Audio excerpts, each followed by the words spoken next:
শহীদ রাষ্ট্রপতি জিয়া রহমানকে স্মরণ করতে হবে জাতিকে বিভিন্ন কারণেই। আপনারা লক্ষ্য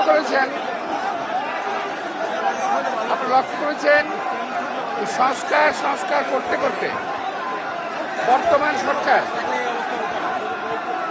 বিদেশ থেকে বহু লোককে আমদানি করেছেন সংস্কার করার জন্য। আমি আজকে অত্যন্ত গর্বের সঙ্গে বলতে চাই, শহীদ রাষ্ট্রপতি জিয়া রহমান বহু সংস্কার করেছেন বাংলাদেশের, বহু।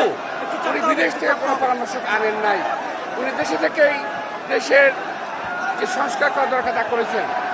খাল সংস্কার করা হয়েছে, গার্মেন্ট ব্যবসা ও পোল্ট্রি ডেয়ারি সহ নারী শিক্ষা, বহু সংস্কার তিনি করেছেন, কিন্তু তিনি কখনোই বিদেশ থেকে কোনো কাউকে আমদানি করেন নাই।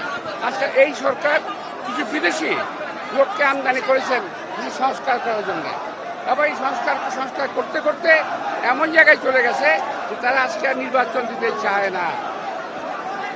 খুব দুঃখের সঙ্গে একটা কথা বলছি, দেখলাম ইউনিসেফ জাপানে বসে বিএনপি সম্পর্কে বদনাম করছেন। একটু লজ্জাও লাগলো না দেশের সম্পর্কে বিদেশে বসে বদনাম করতে?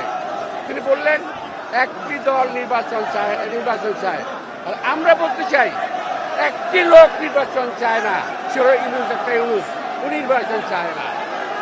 বিএনপি বরাবর নির্বাচন চেয়েছে ডিসেম্বরের মধ্যে, এবং এই ডিসেম্বরের কথা কিন্তু ইউনুস সাহেব স্বয়ং বলেছেন, আমরা বলি নাই।